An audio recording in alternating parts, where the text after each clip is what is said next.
What if death wasn't the end, but a door to something far darker?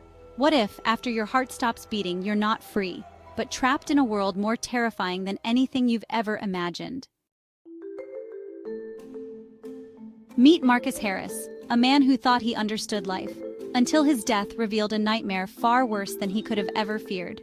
Marcus Harris had lived a full life, or so he thought. At 35, he was an up-and-coming journalist in Manchester, ambitious and confident, with a young wife and a toddler who was his world. He had the career, the family, the dreams. He didn't believe in much outside of science and facts. The afterlife was something for the religious, the superstitious, the people who couldn't handle the reality of death. To Marcus, death was just the inevitable end of life. No heaven, no hell, just nothing. That belief was put to the ultimate test one rainy Thursday evening. It had been a long, exhausting day at the office. Marcus was behind on his work, his mind a mess of unfinished articles and deadlines. As he walked out of the building, a sharp pain seized his chest, intense, like a vice grip tightening around his heart. Before he could even react, his legs gave way beneath him, and he collapsed onto the wet pavement. The world around him blurred. His breathing became shallow, a cold sweat trickling down his neck. Panic clawed at him, but then everything went black. For a few moments there was no sensation, no pain, no sound, just darkness. And then it all changed. Marcus opened his eyes, expecting to see the dreary city streets or the sterile white of a hospital room. But what he saw was something far more disturbing. He was standing on a jagged cliff, overlooking a vast expanse of nothingness. The air was thick, as though it didn't belong to this world. The sky above was a sickly yellow-green, swirling with dark clouds that moved unnaturally fast, like they were alive. The ground beneath him was cracked, with gaping chasms that led to an endless abyss. The wind howled, carrying with it a faint, distorted whisper. Marcus tried to speak, but his voice seemed muffled, as if the very air around him was swallowing his words. "Where am I?" he whispered, his heart pounding in his chest. He wasn't alone. A figure appeared in the distance, moving toward him with unnerving speed. It was tall, dressed in tattered robes that flapped against the wind. The figure's face was hidden beneath a hood, but Marcus could feel its presence, cold and malevolent, like a shadow that stretched across the very essence of his soul. The figure stopped in front of Marcus, and the air grew colder, denser.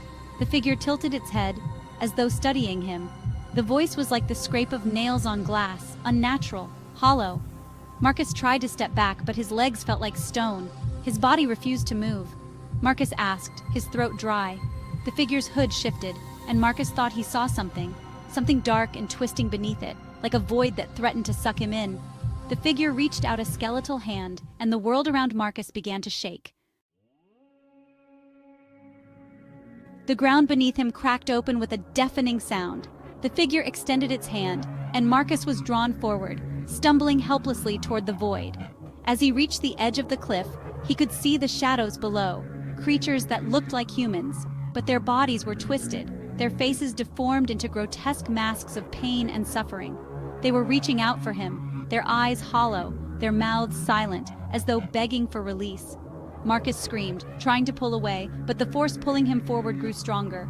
He felt his body being dragged, his feet scraping against the ground. The figure's voice cut through the chaos. Before Marcus could comprehend the full meaning of those words, the earth beneath him gave way, and he fell into the abyss. The fall was endless. He couldn't see anything, couldn't feel anything except the overwhelming sensation of free falling. Then, just as suddenly as it had started, he hit the ground with an impact that rattled his bones. When Marcus opened his eyes, he found himself in a new place, a place that was eerily familiar but distorted. The sky was a pitch-black void, with no stars, no light, just an oppressive darkness that pressed against him from all sides. He was surrounded by buildings that looked like twisted versions of the ones in his city, familiar, yet wrong. The streets were empty, save for a few shadowy figures that moved in the corners of his vision. He tried to run, but his legs were heavy, as if the very air was holding him down. He could hear the whispers again, growing louder, more frantic. "You are not supposed to be here," a voice hissed from the darkness. "You are trapped." Marcus turned, but no one was there. The voices swirled around him, growing louder, more menacing. He felt the presence of something moving behind him, something watching, something waiting. "No, this can't be real," Marcus muttered, his breath shallow. But it was real. This wasn't an illusion, a dream, or a hallucination. This was his new reality, and the longer he stayed, the more he realized the truth. There was no escape. Was Marcus truly dead? Or was he trapped in a nightmare from which there was no waking? Countless souls report similar experiences of falling into a void, a place between life and death, a world of endless torment. Could Marcus find his way out, or had he become another lost soul in the afterlife? One thing was certain. For Marcus Harris, death was not an escape, but a doorway to something far darker. And he would never escape. Chilling, suspenseful, and horror-filled theme, building on Marcus's horrifying realization that death is not what he expected.